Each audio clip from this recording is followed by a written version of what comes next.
우리가 지금 계속 에베소서를 보고 있습니다. 최근에는 그 충청도 사투리가 굉장히 요즘에 인기가 많더라고요. 혹시 여기 충청도 고향이신 분 계십니까? 계시는군요.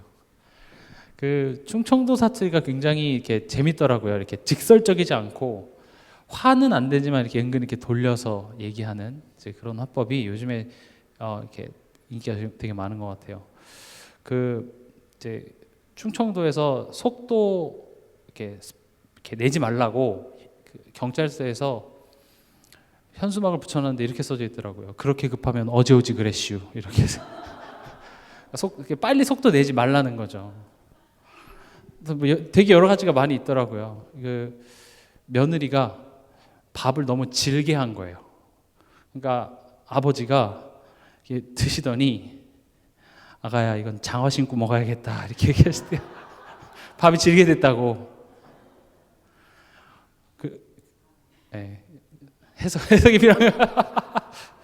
밥이 너무 질어서 너무 질은 나머지 장화를 신고 먹어야 될 정도로 질다, 이제 그런 표현이겠죠. 또 뭐 충청도 분들이 이제 식당에 가셨는데 아무 말 없이 이렇게 드시는데 너무 맛이 없는 거죠. 그러면서 일어나시면서 이 집은 단무지가 맛있어. 그러면서 일어나셨대. 이게 약간 충청도 사투리의 특징이 뭐냐면은 사실 전체적인 맥락을 이해해야 그 뜻을 알 수가 있어요. 아까도 뭐 아가야 이건 장화 신고 먹어야겠다 이 말만 들으면 무슨 말인지 모르죠. 근데 어떤 상황이에요? 지금 밥이 지르니까 이제 그렇게 해학적으로 표현하는 거죠. 지금 제가 왜 이런 이야기를 하냐면 우리가 성경을 한 구절 한 구절 읽는 것도 좋지만요, 이게 좀 전체적인 맥락 이해하면서 다시 한 구절씩 한 구절씩 볼 때 성경이 원래 우리에게 말하고자 하는 그 본 뜻을 이해할 수가 있습니다. 그렇지 않으면 우리가 굉장히 한 구절만 계속 파다 보면 되게 자의적인 해석이 될 수 있어요. 특히 이단들의 특징 중에 그런 거거든요. 정명석 같은 경우도 어쩜 그렇게 창세기 3장을 그따위로 해석을 하는지 뭐 여기서 차마 얘기할 수 없는 그런 내용을 가지고 얘기하면서 그걸 어떻게 그렇게 볼 수 있지 싶은데, 사실은 전체적인 흐름을 보면 절대 그렇게 나올 수가 없는 거거든요. 근데 우리 또한도 그런 오류에 빠질 수 있습니다. 그래서 우리가 성경을 그 예수 그리스도가 언급되어 있고 뭔가 이 복음과 연관지은 그 성경 구절만 보게 되다 보면, 근데 또 전체적으로 성경 자체가 우리에게 지금 전달하고자 하는 그런 큰 흐름들을 놓치게 될 수 있습니다. 그래서 우리가 지금 에베소서를 지금 2장까지 봤는데 좀 처음부터 다시 한번 전체적인 큰 흐름을 보자면요, 지금 이 에베소서는 바울이 에베소 교회와 또 그런 소 교회들에게 이제 보내는 편지입니다. 왜 편지를 보냈냐? 2절에 보면 하나님 우리 아버지와 주 예수 그리스도로부터 은혜와 평강이 너에게 있을지어다. 다시 말하면 바울이 지금 하나님 그리고 예수 그리스도로부터 온 은혜와 평강이 너희와 함께 있다는 게 어떤 의미인지 깨달아서 에베소 교인들이 찬송할 수 있도록요, 그걸로 감사할 수 있도록. 그래서 바울은 3절에 찬송하리로다 이렇게 시작합니다. 본인의 찬송이에요. 하나님 은혜에 대하여서 우리가 그 은혜를 알고 찬송하는 것, 그게 하나님과 소통하는 거예요. 그게 하나님이 결국 회복하고자 하는 인간과 하나님과의 관계예요. 하나님이 예수를 보내주셔서 여러분들을 구원하신 그 궁극적인 목적은 뭐가 있어요? 우리가 하나님의 은혜와 평강을 알고 그로 말미암아 그것을 찬양하는 것. 한번 볼까요? 6절, 1장 6절에도 보면 이는 그가 사랑하시는 자 안에서 우리에게 거저주시는 바 그의 은혜의 영광을 찬송하게 하려는 것이라. 12절에도 이는 우리가 그리스도 안에서 전부터 바라던 그의 영광의 찬송이 되게 하려 하심이라. 14절도 이는 우리 기업의 보증이 되사 그 얻으신 것을 속량하시고 그의 영광을 찬송하게 하려 하심이라. 여기서 찬송이라는 것 자체가 음악을 얘기하는 게 아닙니다. 우린 찬송하면 뭐가 떠오르죠? 음악이 떠올라요. 그래서 뭐 노래를 잘한다든지 어떤 악기를 잘 다뤄서 음악 전공자들이나 할 수 있는 게 찬송이라고 생각하지만, 찬송은 애초에 음악은 그 찬송을 표현하는 하나의 방법이고 수단에 불과하지, 진짜 찬송은요, 하나님 예수 그리스도로부터 오는 은혜와 평강의 의미를 아는 자만이 할 수 있는 것이 바로 찬송입니다. 이 찬송에는요, 세상의 핍박과 어려움을 넉넉히 이길 수 있는 힘이 들어가 있어요. 왜냐? 지금 바울이 에베소 교인들한테 뭔가 새로운 것, 뭔가 우리가 어떤 특별한 어떤 것을 받아야 된다고 얘기하는 것이 아니라, 지금 이미 너희와 함께 계시고 너희 안에 이미 이루신 그 은혜의 내용, 그 능력의 지극히 크심을 너네가 알면 그 어떤 문제도 다 이길 수 있다고 얘기합니다. 그러면서 바울이 본인 스스로가 찬송하리로다, 지금 바울의 찬송으로 시작이 돼요. 저는 우리의 신앙생활이, 그리고 결국 하나님이 우리를 이끄실 그 자리가 우리 삶 속에 이 내용의 찬송이 나오길 바라시는 것입니다. 그래서 바울은 3절에 찬송하리로다. 그러면서 14절까지 바울이 찬송하는, 바울의 찬송의 내용이 나옵니다. 그래서 저도 여러분들의 또 우리의 찬송의 내용이 이 바울의 찬송의 내용과 같아지길 바랍니다. 내 원하는 어떤 그런 상황, 문제들이 해결되어지는 것도 물론 감사하나, 바울은 얘기합니다. 나의 찬송의 제목, 찬송의 이유는 여기에 있다는 겁니다. 저는 상상했습니다. 바울이 감옥에 갇혔을 때, 때론 돌에 맞아서 성 밖에 내다 던져졌을 때, 때론 아무런 소망이 보이지 않고 하나님의 계획이 보이지 않지만 그 황량한 사막길을 걸어가면서 바울이 했던 찬송, 우리처럼 찬송가가 있었겠습니까? 바울의 찬송의 내용이 지금 여기 있습니다. 바울이 했던 찬양이에요. 3절에 찬송하리로다. 하나님 곧 우리 주 예수 그리스도의 아버지께서 그리스도 안에서 하늘에 속한 모든 신령한 복을 우리에게 주시되 곧 창세전에 그리스도 안에서 우리를 택하사 우리로 사랑 안에서 그 앞에 거룩하고 흠이 없게 하시려고 그 기쁘신 뜻대로 우리를 예정하사 예수 그리스도로 말미암아 자기의 아들들이 되게 하셨으니 이는 그가 사랑하시는 자 안에서 우리에게 거저 주시는 바 그의 은혜의 영광을 찬송하게 하려는 것이라. 너무나도 깊은 내용들이죠. 우리가 찬송하지 못한다라는 것은 우린 그 순간에 지금 뭔가 원망하고 불평하고 있는 까닭이겠죠. 우리가 머리로는 하나님의 은혜와 그 사랑이 얼마나 큰지를 알지만 우린 또 현실에 돌아가면 뭐밖에 할 수 없는 사람이죠?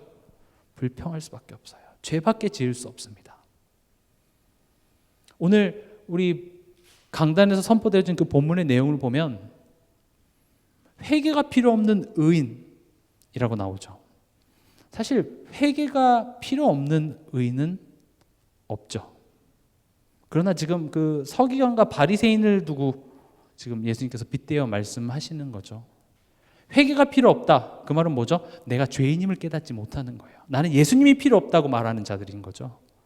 그렇기 때문에 정말 내가 죄인임을 깨닫고 예수께 돌이키는 자가 온 것이 하나님께는 최고의 기쁨이 되는 것입니다. 사실 내가 죄인이고 나에게 영원히 찬송할 내용이 이미 있음에도 불구하고 불평밖에 원망밖에 할 수 없는 내가 죄인입니다라고 깨닫는 게 은혜예요. 우리 보고 거기서 빠져나오라는 것이 아니라 그래서 내가 예수 그리스도를 보내서 내가 거기에서 너를 건져낸 내가 여호와다 이렇게 얘기하시는 거죠. 바울은 본인이 찬송하면서 15절부터는 이제 바울이 그 성도들 놓고 기도합니다. 그러면서 찬송할 이유를 설명하죠. 17절에 언제 찬양할 수 있냐? 뭐라고 기도하냐? 하나님을 알 때 우리 주 예수 그리스도의 하나님 영광의 아버지께서 지혜와 계시의 영을 너에게 주사 하나님을 알게 하시고, 여기서 하나님을 안다는 개념은 지식적인 암도 있지만 실제로 내 삶 속에서 그 하나님을 내가 겪는 거예요. 어떤 하나님을요? 아버지 되신 하나님이요. 제가 오늘 중고등부 예배 때도 사도신경을 했거든요. 여러분 사도신경 되게 좋아요. 처음에 전능하사 천지를 만드신 하나님 아버지를 내가 믿사오며요. 전능하사 천지를 만드신 하나님을 뭘로 믿습니까? 우리는 내 아버지를 믿어요. 그래서 우리 삶 속에 어떤 문제와 사건은 실수가 아니라고 제가 말씀드리는 거예요. 왜요? 전능하사 천지를 만드신 하나님이 내 아버지라고 믿기 때문에 우리 인생에 실수가 없으신 하나님입니다. 그러나 우리가 지식적으로 아는 것 말고요, 우리가 삶 속에서 그 하나님을 알아가는 어떤 상황과 환경 속에서 하나님은 자기 자신을, 내가 너의 아버지임을, 내가 너를 책임지는 것을 하나님은 체험케 하십니다. 우린 그것을 어딜 통해서 많이 확인하고 있죠? 요즘에 아브라함의 생애를 통해서 많이 확인하고 있습니다. 애초에 하나님께서는 우리의 마음과 생각을 확 그냥 무슨 프로그램 지었다 깔듯이 하시는 것이 아니라 인격적으로 우리에게 설득해 나가십니다. 왜냐? 하나님과 인간과의 관계는 어떤 관계예요? 인격적인 관계. 무슨 주문을 걸어놔서 선악과 못 따먹게 만드는 것이 아니라 우리가 못 믿어서 따먹을 수도 있는 그런 우리에게 인격을 주셨다는 거죠.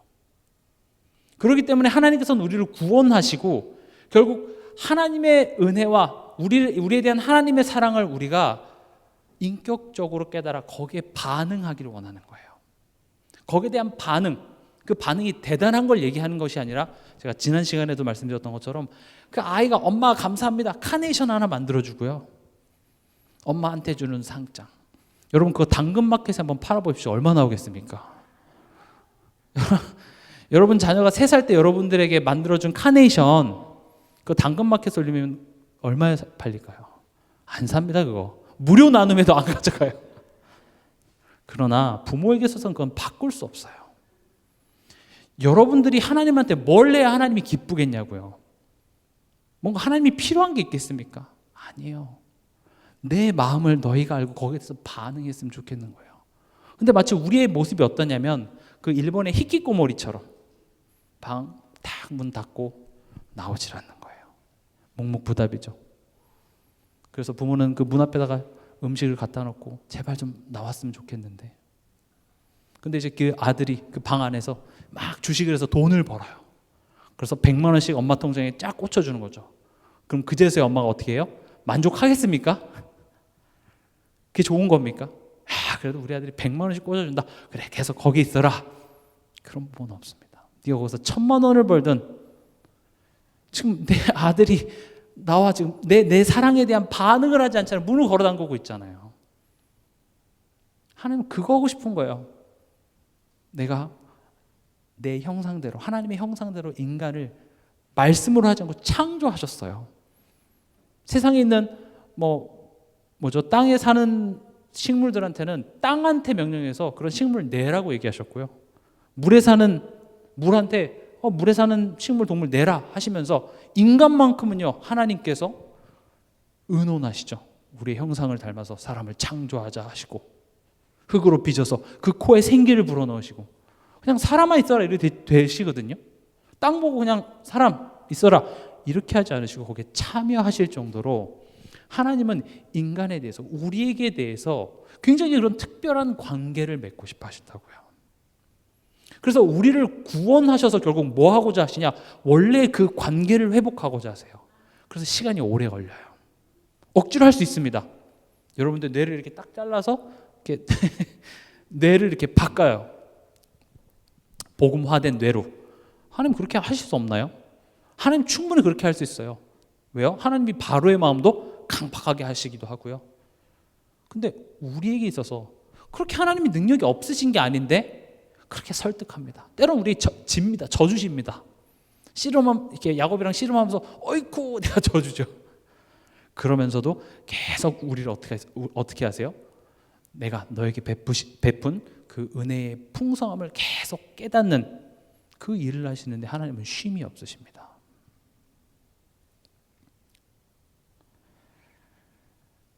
그래서 우리가 찬송해야 될 이유가 어디서 발견되어지냐? 하나님을 알 때, 또 18절에 보면 그의 부르심의 소망, 또 그 기업의 영광의 풍성함, 이것을 알아감 속에서 찬송할 이유가 이제 발견되어진다. 그렇게 말씀하면서 19절에 그의 힘의 위력으로 역사하심을 따라 믿는 우리에게 베푸신 능력의 지극히 크심이 어떠한 것을 너희로 알게 하시기를 구하노라. 우리에게 베푸신 그 큰 능력을 너네가 정말 알게 되길 바란다. 그런데 이것을 우리가 알 수 있는 게 아니라 오직 누구의 역사를 통해서만이 알 수 있대요? 성령 하나님의 역사. 그래서 바울은 기도합니다. 성령께서 우리의 마음의 눈을 열어주사 크게 깨달아지게 하여 주시옵소서. 사실 우리는 뭐 더 받을 것도 없습니다. 이미 하나님이 나의 하나님 되어주시겠다고 약속하셨는데요. 뭐가 더 사실은 필요합니까? 그럼에도 불구하고 우리는 매일 우리 다시 현장으로 돌아가면 참 쉽지가 않아요. 그렇죠? 그냥 하나님 모르고 예수님 모르고 그냥 세상에서 먹고 살기 위해서 치열하게 살아도 될까 말까인데, 지금 한 다리는 이게 예수님한테 하나 걸쳐놓고 한 다리는 세상에 걸쳐놓으니까 이게 찢어지죠. 발이 막 빠질 것 같고 너무 힘듭니다. 그러나 지금 오늘 바울이 얘기하는 것은 이 찬송할 이유, 이게 깨달아지면 이거보다 더 극심한 상황 속에서도 우린 감사할 이유가 있다고 얘기합니다. 이게 초대교회 성도들이 그런 엄청난 핍박과 환난 속에서도 감사하고 순교함 속에서도 웃을 수 있었던 그 힘이 여기서 나오더라는 겁니다. 그러면서 20절, 우리에게 베푸신 능력의 지극히 크심이 어떠한 것인지에 대해서 이제 바울이 설명하기 시작합니다. 찬송 이유를 설명하는데, 근데 그 능력의 시작이 20절에 보니까 그의 능력이 어디서부터 시작했어요? 그리스도 안에서 역사를 먼저 했다는 거죠. 우리를 살리고 우리에게 먼저 힘을 주는 것에서 시작되는 게 아니라 예수를 죽은 자 가운데서 살리시고 일으키시고 높이시며 교회가 머리가 되게 하신 것에 대해서 먼저 설명을 합니다. 그러면서 1장이 끝나요. 지금 전체 그림이 좀 이해가 되십니까? 찬송해야 될 이유를 지금 설명하는 거예요. 그 은혜와 하나님으로부터 온 은혜와 평강의 내용을 지금 설명하는데, 지극히 하나님께서 우리에게 베푸신 그 지극히 큰 은혜와 능력이 먼저 예수님께 역사했대요. 그것을 우리는 십자가라고 복음이라고 하죠. 그리고 2장에 넘어오면서 바로 그 능력이 또한 허물과 죄로 죽은 우리를 살렸다, 지금 이렇게 얘기합니다. 방법은 뭐예요? 그리스도와 함께라는 방법입니다. 이게 정말 놀라운 내용이에요. 그래서 오늘 말씀의 제목은 함께 살리셨고 함께 일으키사 함께 앉히셨다, 이 세 가지입니다. 저는 이거 한 주간 동안 계속 묵상하면서 참 너무 놀랍고 깊은 내용이어서 설명하려다 보니 너무 길어져서 줄이고 쉽게 하려고 지금 많이 노력을 하고 있는데 어떻게 될지는 잘 모르겠습니다. 어쨌든 지금 그리스도와 함께, 우리가 함께라는 단어는 굉장히 많이 들어봤죠. 임마누엘 하면 하나님이 나와 함께 하신다. 뭐 그 태영아부나 유치부나 가면 하나님 어디 계세요? 하면 나와 함께. 거기서 시작이에요. 근데 그 함께라는 내용이 사실 보통 내용이 아니에요. 그것을 조금 어려운 말로 이제 연합이라고 얘기를 하죠. 우리가 그리스도와 연합된 자가 됐기 때문에 지금 예수님께 일어났던 일이 누구에게 일어나는 거예요? 나에게 일어난다는 거예요. 예수님이 죽으셨고 그 예수님을 살리시고 일으키시고 높이시고 교회의 머리가 되게 하는 그 여정이 누가 걸어가야 될 여정이에요? 내가 걸어가야 될 여정이며, 내가 하나님 자녀가 맞다면 이미 그것은 내게 이뤄진 것입니다. 이뤄졌고 이루고 계시며 또 이루실 것입니다. 그 세 가지가 동시에 다 지금 내 안에 적용됐다는 것, 그걸 보고 내가 그리스도가 내가 하나 됐다, 함께다, 이런 말입니다. 우리는 그래서 그리스도와 함께 우리는 십자가에 못 박혔다라고 얘기할 수 있습니다. 우리는 그리스도와 함께 다시 살아났다고 얘기할 수 있습니다. 또 우리는 살아나는 정도가 아니라 그리스도와 함께 일으키셨고 또 그리스도와 함께 하늘에 앉히셨다. 지금 다 과거형으로 되어 있거든요. 이미 이뤄진 것처럼요. 그리고 실제 이뤄졌고요. 오늘은 그 내용을 조금 우리가 생각해 보려고 합니다. 우리가 그리스도 안에서 살아났다, 생명을 얻었다, 자녀가 됐다, 이것은요 점진적인 것이 아니라 즉각적으로 일어납니다. 죽었다가 살아난 거예요. 거기에 대해서 뭐 더 할 게 없어요. 점점 살아나지는 게 아니라 살아난 거고요. 그렇죠? 내가 소경이었는데 지금 내가 눈을 뜬 거예요. 본 거예요. 즉각적으로 일어나는 것이죠. 내게 생명이 들어온 것이며, 죄에 대하여 나는 죽은 것이며, 사단에 대하여서 나는 더 이상 종이 아니라 이제 거기서 해방이 되었죠. 근데 성경은 놀랍게도 거기서 끝나는 것이 아니라 뭐라고 되어 있습니까? 함께 일으키심, 이렇게 되어 있습니다. 우리는 구원받는 데서 끝나는 게 아니에요. 물론 저는 개인적으로 이 구원이라는 단어를 내가 예수님을 영접하게 되는 그 한순간만을 얘기하고 싶지 않고, 우리가 천국 가는 그 모든 과정을 전 구원이라고 정의하나, 대부분 사람들이 구원하면 뭘 떠오르죠? 이제 구원의 길, 내가 불신자였다가 신자 되는 어떤 그 한순간만을 구원이라고 얘기하니 지금 이렇게 얘기하는 거예요. 예수 이름은 우리를 구원하는 거기에만 국한되어 있는 것이 아니라 우리의 삶 속에 매일매일 힘입지 않으면 안 되는 이름이 뭐냐? 우리를 일으키시는 것도 누구와 함께 일으키신다고요? 예수와 함께 일으키신다고요. 지금 하나님이 너 보고 잘해, 너 보고 결단해, 너가 열심히 하는 게 아니라 그리스도와 함께 일으키시는 거예요. 지금 함께 살리셨고 함께 일으키고 함께 앉힌다는 것은 누구와 함께예요? 예수 그리스도와 함께.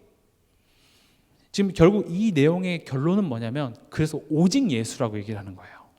나를 구원하시는 방법도 예수고, 또 나를 세워가시는 방법도 예수며, 결국 나를 완성하시는 것도 예수이기 때문에 우리는 오직 그 예수만 바라봐야 되는 이유를 지금 사도 바울은 에베소서를 통해서 얘기를 하고 있습니다. 그러면 우리를 일으키셨다라는 말은 우리가 더 이상 하나님의 진노 아래 있지 않다라는 것을 의미합니다. 2장 3절에 보면 본질상 우리는 진노의 자녀였습니다. 하나님은 사랑의 하나님이시지만 또 동시에 공의의 하나님입니다. 잘못을 하면, 죄를 지으면 그 죄의 결과가 반드시 따릅니다. 그래서 우리 인간의 죄를 하나님이 그냥 없던 걸로 치자 이렇게 하신 것이 아니라, 그 죄에 대한 진노와 모든 형벌을 누구에게 쏟으셨어요? 예수님께 다 쏟으신 거예요. 그냥 하나님이 용서해줘서 될 문제 같았으면 예수님이 십자가에서 고통을 받으실 필요가 없죠. 예수님이 그 죄에 대해, 하나님은 죄를 싫어하십니다. 죄에 대해서 공의의 하나님이시기 때문에 우리는 항상 그 하나님의 성격을 이해해야 돼요. 하나님은 공의의 하나님이시면서 동시에 사랑의 하나님이십니다. 다음 주에 누구죠? 하갈, 이제 그 치유 전도학교 때 얘기할 텐데, 하갈도 우리는 어떤 여자죠? 나쁜 저 여자만 아니었으면 이슬람이 안 생겼을 텐데, 뭐 이렇게 생각을 하는데, 놀랍게도요 하나님이 그 하갈에게 찾아가십니다. 그리고 하갈을 위로하시고 하갈을 살려내세요. 그러나 이스마엘은 육신의 아들이, 갈라디아서에 나오거든요. 육신의 아들이기 때문에 그것으로 이어가지 않고 누구를 통해서요? 이삭을 통해서. 사랑과 공의. 그 사랑과 공의 때문에 십자가가 있는 거예요. 그냥 다음부터 그러지 마, 없던 일로 하자, 용서해 줄게, 그렇게 말로 하지 않으시고, 하나님은 그 공의를 자기 자신이 직접 담당하시기로 작정하신 거죠. 그래서 옛날에 그런 예화가 있었잖아요. 그 어떤 그 훌륭한 왕이 자꾸 자기 백성들이 이렇게 옆 나라 국경에 넘어가서 이렇게 붙잡혀서 거기에 노예로 자꾸 잡혀가니까 왕이 그렇게 한 거죠. 여기 국경을 넘으면 눈을 뽑아버리겠다. 그것은 넘어가서 눈을 뽑으려고 지금 하는 게 아니라 넘어가지 말란 소리겠죠. 그러니까 이제 사람들이 이제 거기 근처도 안 가다가 어느 날 한 사람이 잡혀왔는데 보니까 누구예요? 자기 아들이, 왕자가 딱 잡혀온 거죠. 그럼 어떻게 하겠습니까? 왕이 야씨 없던 일로 하자 이렇게 하겠습니까? 그래서 왕이 어떻게 했어요?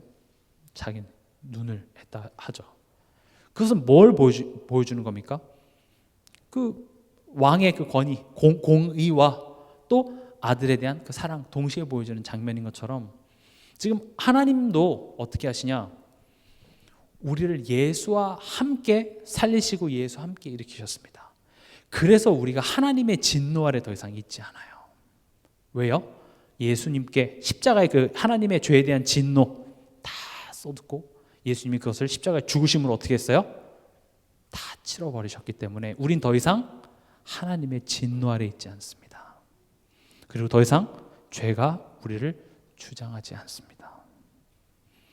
우리가 예수와 함께 일으키심을 받았다라는 것은 이제 하나님에 대하여서 새로운 이제 관계를 맺게 됐다는 거죠. 아담이 하나님을 떠난 그 순간에 원래는 아담아 하면 어떻게 했어요? 네 하나님 하면서 나타났던 아담이 이제 어떻게 됐어요? 두려워 숨었나이다가 됐다고요.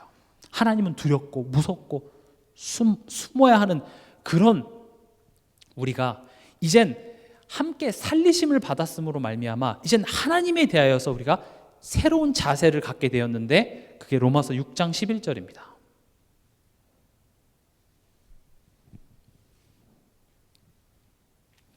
로마서 6장 11절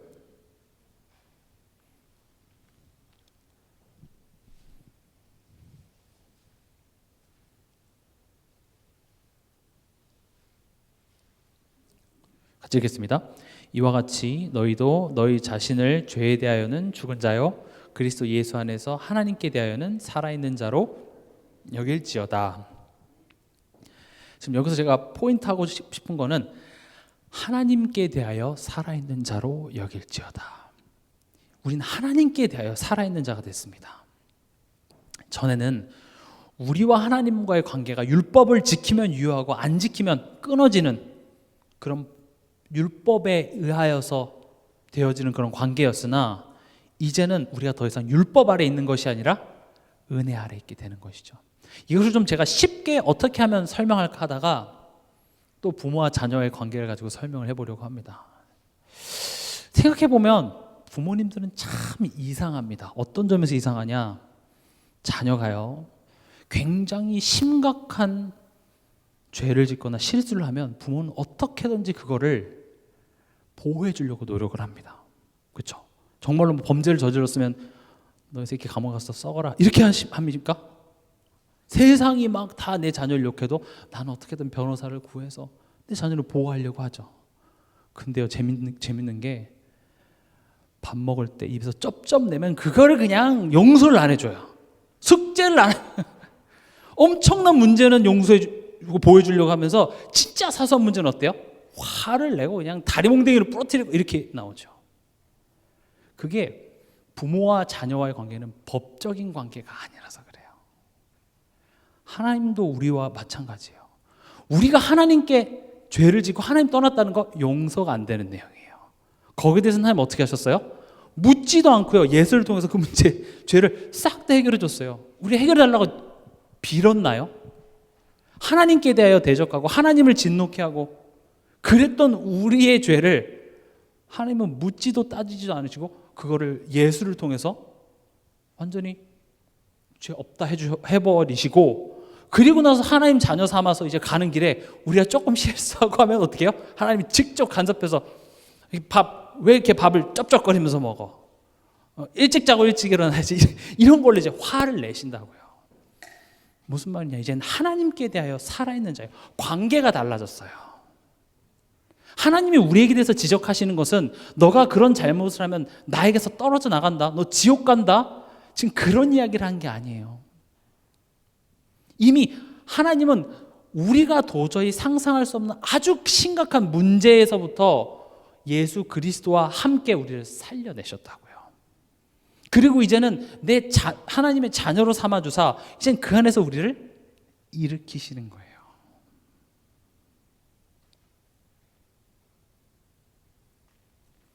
그래서 그런 말이 있습니다. 인간은 다 알면서도 죄를 짓지만 하나님은 다 알면서도 용서해 주십니다. 그렇죠? 부모님들 다 그렇잖아요. 다 알면서도 다음부터 또 그러지 마. 그 세상에서 가장 큰 거짓말인 거 아시죠? 또 그럴 거 알아요. 또 엄마 말 안 듣고 또 그럴 거 알면서도 부모는 어떻게 해요? 그러면서 또 용서해 줍니다. 왜요? 언젠가는 나의 마음을 내가 알아서 거기에 철든 반응을 하길.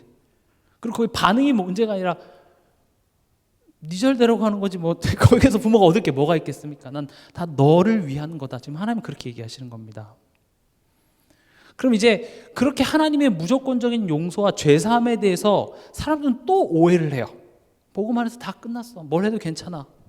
그걸 어떤 식으로 오해하고 있냐면, 그래서 제가 오늘 중고등부 예배 때 이런 예화를 들었습니다. 제가 만약에 누구를 때려야 되나? 저기 소정이가 있으니까 소정이 머리 뒤통수로 팍 때려요.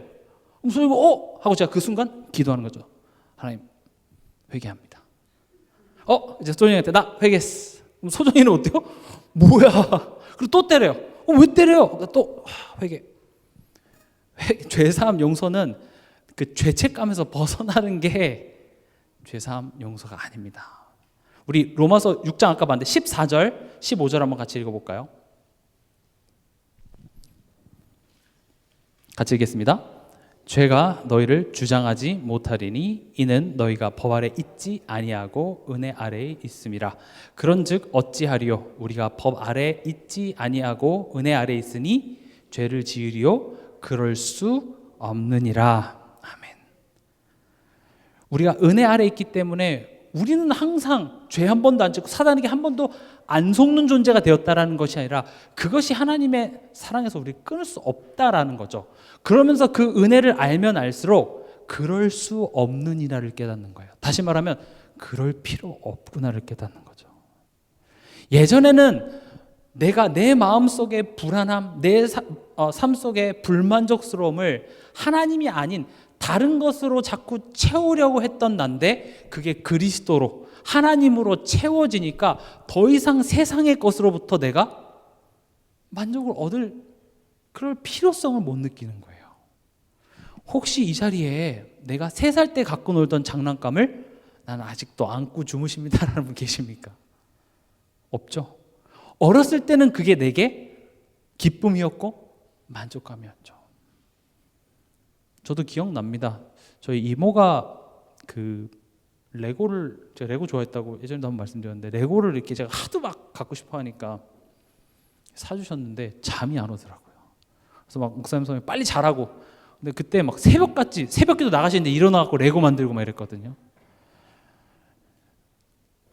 그때 막 레고 막 있으면 너무 행복했어요. 그러나 지금 저한테 레고 사주면 제가 막 새벽에 막 그럴까요? 물론 그럴 수도 있겠죠. 레고 진짜 좋아하는 사람 요즘에 많아서.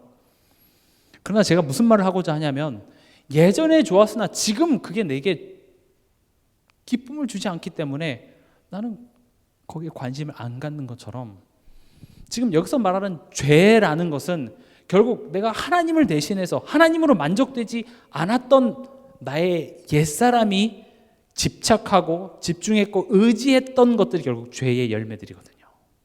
그렇기 때문에 우리가 은혜를 알아가면 알아갈수록 죄를 절대 안 진다는 것이 아니라 점점 여기서부터 멀어져지게 되어 있어요. 반드시 그런 열매가 나타나야 돼요.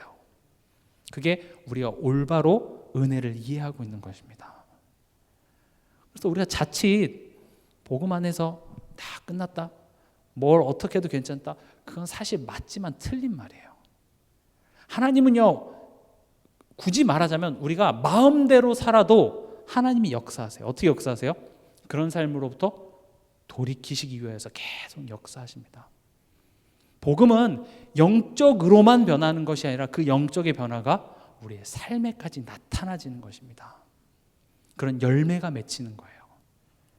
정말 그 포도나무 가지가 포도나무에 잘 붙어 있으면, 그리고 그 안에서 유기적인 교제가 이루어지면 반드시 내 삶의 변화, 나의 연약함의 치유 일어날 수밖에 없습니다. 그래서 지금 로마서 16장 14절 15절은 그 이야기를 하는 것이죠. 이제 우리와 하나님과의 관계가 달라졌다. 니네가 하나님 앞에 잘하면 복 받고 못하면 벌 받는 개념이 아니라 하나님은 너희가 아직 죄인 되었을 때부터 너희를 사랑하시고, 내가 하나님한테 나를 자녀 삼아 달라고 요청한 게 아니라 하나님이 내게 오셔서 내가 너의 아버지가 되어 주시겠다고 약속하신 하나님이다. 내가 잘 믿을 때 하나님이 역사하고 내가 못 믿을 때 하나님이 역사하시기를 그치는 것이 아니라 오히려 내가 갈등하고 원망하고 시험 들 때 하나님은 말할 수 없는 탄식으로 더 큰 사랑으로 지금 내 삶 속에 역사하고 계신다라는 거죠. 그런 하나님이 나의 하나님임을 내가 깨달아 그것으로 말미암아 내가 찬송하기를 바란다. 그게 지금 바울이 얘기하는 거예요. 그러면 충분하지 않습니까? 저는 아브라함의 생애를 보면서 참 많은 것들을 새롭게 느낍니다. 아, 그렇지. 하나님은 전능하사 천지를 만드신 그 하나님이 나의 아버지시지. 아브라함의 생애를 통해서 저는 확인합니다. 아, 내가 뭔가 결단하고 내가 뭔가 이렇게 복음을 붙잡으려고 달려가는 모습도 있지만 사실은 하나님이 일하시고 하나님의 은혜와 하나님의 능력이 사실은 더 크구나. 사실은 그게 다구나. 그걸 많이 느낍니다. 아브라함이 한 게 뭐가 있습니까? 몸부림친 것밖에 없죠. 힘들어서 원망하고 하나님 안 믿어집니다. 못 믿겠습니다. 증거를 주세요. 이런 것밖에 없어요. 근데 너무나 감사한 건 아브라함이 빨리 깨닫지 못한 그 과정이 얼마나 참 감사하던지요. 심지어 아브라함은 누구한테 지금 말씀 운동을 받고 있어요? 하나님한테 지금 말씀 운동 받고 있죠. 하나님과 1대1. 여러분들이 지금 집에 돌아가시는 그 차 속에서 갑자기 하나님이 여러분들이 직접 말씀하시고 하나님이 집에 가서 뭐 삼겹살 이런 거 쪼개라 내가 지나가고 막 이런 거 보여주면 어때요? 와, 내가 막 믿음이 좋아질 것 같잖아요. 그런데도 아브라함은 또 돌아서 못 믿겠다로 된 거예요. 그런 아브라함의 인생 속에 하나님께서는 한 사건, 우리의 삶 속 여러 가지 문제와 사건을 통해서 하나님을 알게 하는 그런 시간들을 함께 동행하셨다는 거죠. 그런 의미에서 교회가 중요하고 그런 의미에서 말씀 운동이 중요한 거예요. 왜냐하면 이게 어디 뭐 3박 4일 훈련 받아서 한 번에 뒤집어지는 차원이 아니라 하나님도 아브라함의 그 매일매일 삶을 함께 하셨어요. 예수님도 제자들과 삶을 함께 하셨다고요. 우리가 구원받는 것은 어떤 그런 여정이 있는 것이 아니라 한 번에 하나님께서 역사하셔서 그 구원을 받는 그 시점이 있어요. 그러나 이제는 그리스도와 함께 일으키시는 그 여정은 하나님께서는 40년이 걸리고 80년이 걸리면서 우리 삶 속에 속도전이 아닙니다. 하나님이 그 과정을 하나씩 겪게 하신다는 거죠. 그래서 여러분들이 지금 겪고 있는 좀 어려움, 갈등, 그게 절대 나를 죽이는 갈등이 아닙니다. 아, 내가 뭘 좀 잘못했더니 하나님이 벌을 주시는가? 아닙니다. 여러분들이 혹 하나님 앞에서 내가 좀 부끄럽다고 생각할 그때가 하나님이 더 강하게 역사하시는 순간입니다. 그때 회개하시면 됩니다. 회개란 뭐냐? 내가 죄인임을 깨닫는 거예요. 그리고 그 죄를 안 짓기 위해서 내가 할 수 있는 것이 아무것도 없기 때문에 난 누구만 의지해야 돼요? 예수 그리스도. 예수 그리스도가 그래서 나를 위해서 십자가에 죽었고 예수와 함께 내가 죽은 겁니다. 그렇죠? 예수와 함께 내가 살아난 겁니다. 그 사실을 나는 믿고 의지하고 기억하는 것밖에 나는 방법이 없습니다. 그래서 지금 원망의 자리에서 내 몸을 그리스도께 싹 돌리는 걸 보고 회개라고 합니다. 그래서 죄인과 세리가 예수님한테 말씀을 듣고자 왔던 그 모습을 보면서 바리새인과 서기관들이 저 죄인들이랑 예수님이 왜 같이 밥 먹지? 그 사람들에게 지금 예수님이 비유로 말씀하신 내용이 오늘 강단의 내용입니다. 우리도 그럴 수 있어요. 우리도 내가 예배 잘 드리고 내가 뭐 예배 한 번도 안 빠지고 뭐 다 했으니까 오늘도 나는 그리스도가 필요 없이 그냥 내가 주인 돼서 사는 삶, 그게 바리새인과 똑같아요. 그러나 가만히 생각해 보세요. 오늘 하루 삶 속에 내가 얼마나 하나님을 믿지 못하고 있는지, 죄밖에 지을 수 없는 나인지. 그렇게 해서 자책을 하라는 것이 아니라 그래서 자꾸 내가 그리스도를 붙잡고 그리스도를 의지하고 그 그리스도의 말씀이 선포되어지는 예배 자리를 사모하고 그것을 성령으로 내게 역사해달라고 성령의 역사를 간구하는 그런 기도, 그걸 하지 않는 것 자체가 사실 어쩌면 내가 바리새인이고 내가 서기관이 될 수 있다는 거죠. 그러나 그런 우리에 대해서 목자는 어떤 마음이십니까? 그 잃어버린 한 양을 찾기 위해서 포기를 안 하겠다는 거예요. 포기를 안 하겠다. 그거 찾을 때까지 내가 간다는 거죠. 지금 99와 1, 그 숫자적인 비교가 아니라 잃어버렸다라는 것은 뭘 의미하죠? 내 것이라는 거예요. 그렇죠? 내 것이 아닌 것을 잃어버릴 수는 없죠. 지금 우리 보고 잃어버렸다라는 것은 너는 내 것이다라는 선포예요. 그래서 그걸 찾기 위해서 하나님께서는 포기하지 않겠다는 거죠. 여러분들이 구원받은 하나님 자녀가 맞다면 그럼 하나님 절대 여러분들에 대해서 포기하지 않습니다. 확실합니다. 그것을 수많은 성경의 인물들의 인생을 통해서 우리에게 보여주시죠. 그래서 여러분들 지금 이렇게 표현해 죄송합니다만 내 꼬라지를 보고 지금 내 가정의 상황을 보고 내 심리적 상태를 보고 거기에 너무 내가 이렇게 낙심하거나 그러지 마세요. 그냥 하나님이 여러분들 포기하지 않습니다. 그리고 하나님이 결국 여러분들 되게 하시는데 뭘 되게 하세요? 그의 은혜와 평강의 가치를 알아서 그것을 찬송하게 만드신다고요.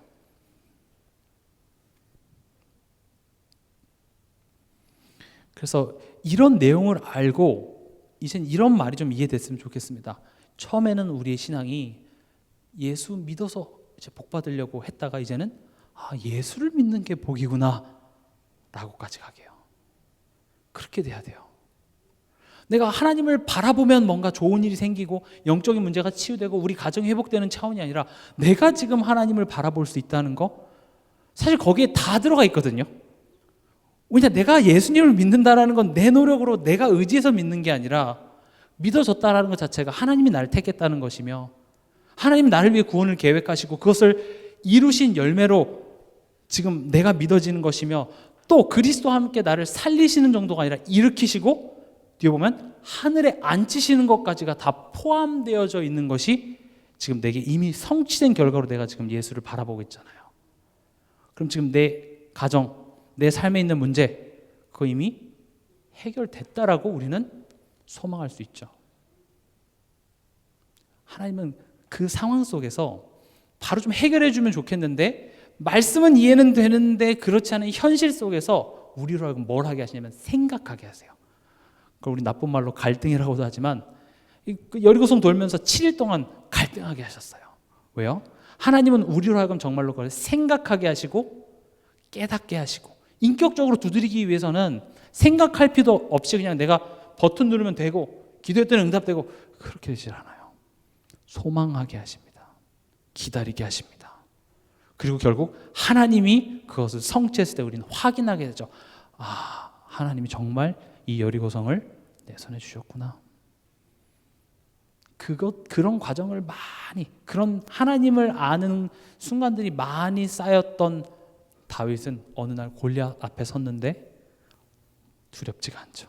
하나님 오늘 네 목을 내 손에 붙이셨다. 다니엘도 마찬가지입니다. 다니엘도 전에 하던 대로 그 말은 기도하는 그 습관이 그를 그렇게 만들었다는 것이 아니라 어떤 전이에요? 그렇게 하나님의 통치와 인도하심이 결국 내 삶 속에 결국 나에게 다 축복이 됐다라는 것을 겪어왔던 그게 쌓이고 나서 지금 이 상황을 보니 나는 전에 하던 대로 창문을 열고 기도할 수 있었던 것이죠. 우리도 그 자리까지 가야 됩니다. 그래서 우리가 하나님께 대하여 살아있는 자로 뭐라고 돼 있죠? 로마서 6장 11절에 하나님께 대하여 살아있는 자로 여길지어다. 점점 하나님께 대하여 내가 살아있는 자는요 이제는 내 삶 속에 하나님을 더 알길 원합니다. 지식적이다 아는 것도 나쁜 건 아니지만 더 구체적으로 하나님 지금 이 상황 속에 이 인간과의 갈등 속에 하나님의 역사하심 하나님이 어떻게 이것을 축복으로 바꾸실 것인지 혹 이것을 통하여서 나의 쓴뿌리를 나의 각인 뿌리 체질을 어떻게 하나님께서 합력하여 선을 이루실 그 하나님을 나는 지금 체험하기를 원합니다. 확인하기를 원합니다. 그게 하나님에 대하여서 살아있는 자의 모습이 되는 것이죠. 그리고 마지막으로 함께 하늘에 앉히실 것이라고 되어 있습니다. 앉히실 것이다가 아니라 이미 앉히셨다고 얘기합니다. 이것은 우리가 죽어서 천국에 갈 것이다라는 소망도 되지만 지금 이 땅에 살면서도 이미 이루어진 것입니다. 뭐예요? 우린 더 이상 사단에게 속한 자가 아니라 어디에 속한 자예요? 하나님 나라에 속한 자. 우리의 시민권은 하늘에 있습니다. 천국 시민권입니다. 사단에게 속하지 않다라는 게 무슨 말이죠? 요한일서 3장 8절 우리 한번 같이 찾아서 읽어볼까요?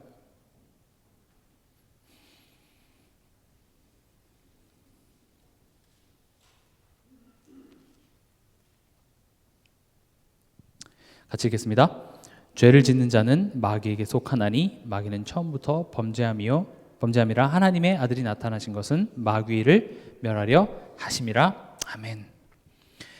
사단에게 속하는 자는 죄를 짓는 자가 사단에게 속해요. 근데 우리는 죄밖에 지을 수 없어요. 그래서 어떻게 했어요? 하나님의 아들이 나타나신 것은 마귀의 일을 멸하게 하려 하심이라. 우린 그 그리스도 안에 있습니다. 그리스도와 함께 있기 때문에 우리가 혹 죄를 짓더라도 그것이 우리로 하여금 사단에게 마귀에게 속하게 하는 것이 아니라 우리는 어디에 속해 있어요? 하나님 나라에 속해 있는 것입니다. 그래서 우리가 죄를 지으면 그것을 우리는 하나님께 자백하면 됩니다. 자백한다라는 것은 고해성사하듯이 내가 이것 잘못했습니다, 저것 잘못했습니다, 그런 차원이 아니라, 그래서 나는 그리스도의 십자가의 능력이 필요합니다. 내가 매일 십자가 앞에 더 가까이 가오니.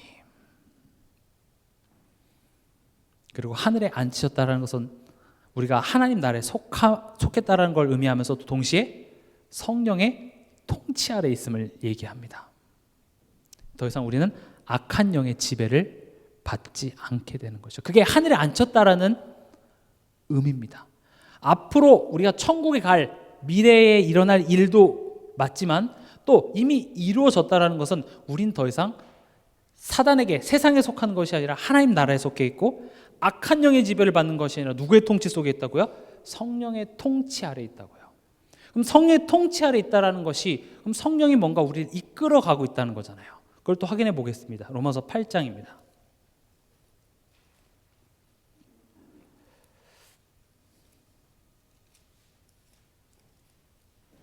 로마서 8장 16절.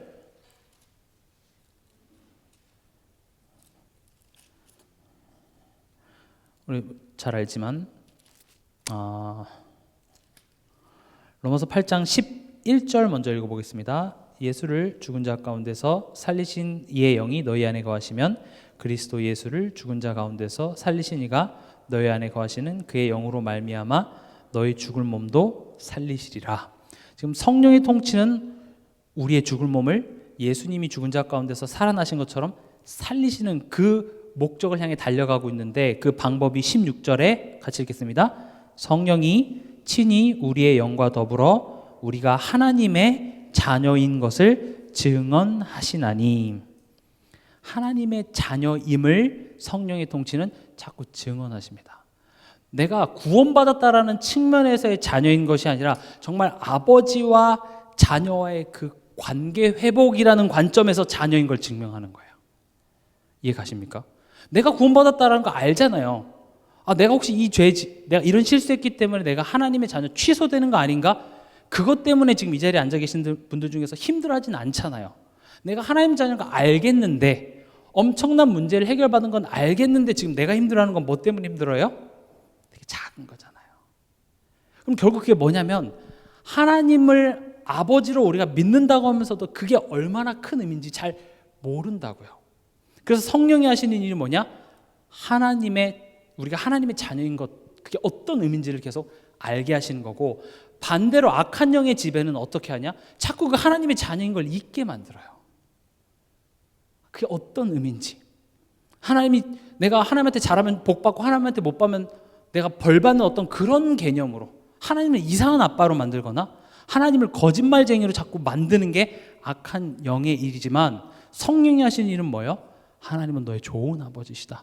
너를 구원하시고 너를 끝까지 일으키시고 살리시는 그 하나님이다. 그걸 자꾸 누가 증언하신다고요? 성령께서 증언하신다고요. 그래서 우리가 그 성령의 통치 아래에 있고, 그럼 통치 아래에 있으니까 거기에 가만히 있으면 되냐? 아니에요. 그걸 간구하래요. 내가 기도하지 않으면 하나님이 모르시는 게 아니라, 기도한다라는 것 자체가 하나님이 내 기도를 들으시고 또 내가 그걸 구할 때 하나님은 그것을 응답해 주시는 그 하나님임을 내가 알고 반응하는 게 기도예요. 제가 거듭 말씀드리잖아요. 하나님의 은혜에 대한 우리의 인격적인 반응을 요구하신다고요. 나의 기도가 정성스럽고 세게 해야 하나님이 그 정성의 정도에 따라서 내게 역사하시는 것이 아니라 하나님은 우리가 뭐 필요한지 다 아세요. 그러나 진짜 구해야 될 것을, 그리고 내가 그것을 들어줄 나임을 알고 그 반응, 그걸 하나님은 원하시는 것이죠. 또 26절, 27절 읽어보겠습니다. 8장 26절. 이와 같이 성령도 우리의 연약함을 도우시나니 우리는 마땅히 기도할 바를 알지 못하나 오직 성령이 말할 수 없는 탄식으로 우리를 위하여 친히 간구하시느니라. 마음을 살피시는 이가 성령의 생각을 아시나니 이는 성령이 하나님의 뜻대로 성도를 위하여 간구하심이니라. 성령의 통치는 이리 가라 저리 가라 이런 식으로 이야기하는 차원이 아니라 우리가 연약해서 때로는 뭘 기도해야 될지도 알지 못하고 기도해야 된다는 사실도 까먹을 때에 성령께서 어떻게 하신다고요? 하나님의 뜻대로 성도를 위하여 간구하신답니다. 하나님 저 인간 좀 어떻게 해주세요. 그때 성령 하나님께서는 내가 이유가 있어서 그 사람을 너의 삶에 붙였어. 그 하나님의 뜻이 이루어지길 누가 기도하신다고요? 성령께서 기도해 주세요.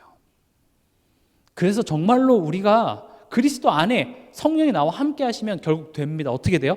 하나님의 뜻대로 되게 되어 있어요. 하나님 앞에 결국 항복하게 되어 있어요.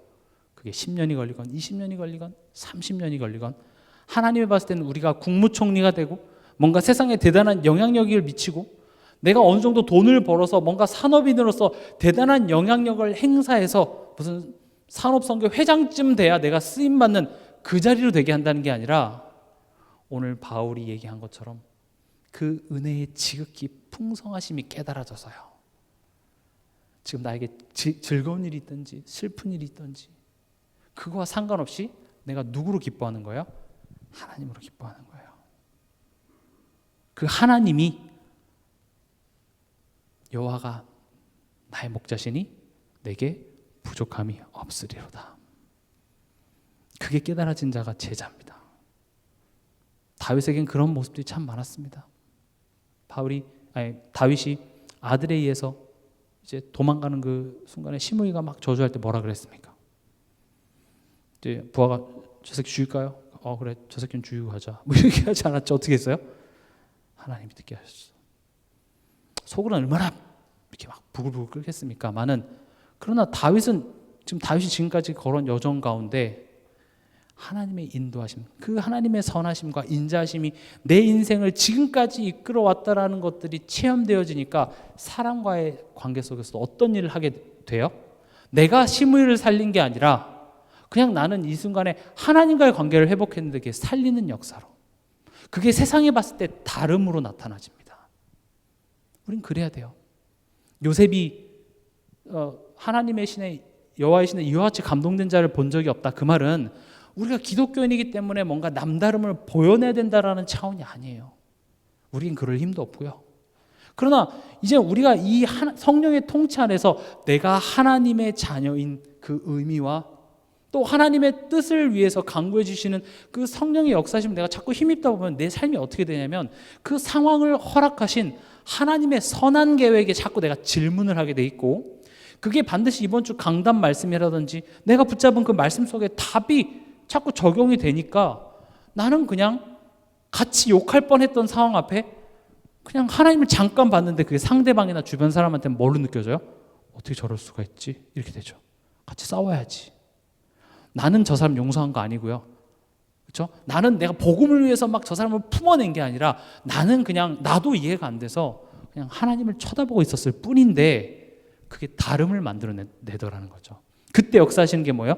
성령이 역사하시고 그때 전도의 열매, 생명의 열매가 우리 삶 속에 맺혀지더라 이겁니다. 함께 살리셨고 함께 일으키사 함께 앉히심. 결국 예수와 함께 우리를 인도해 가시겠다. 그래서 오직 예수입니다. 다른 것 강조할 필요가 없습니다. 오직 예수 그리스도입니다.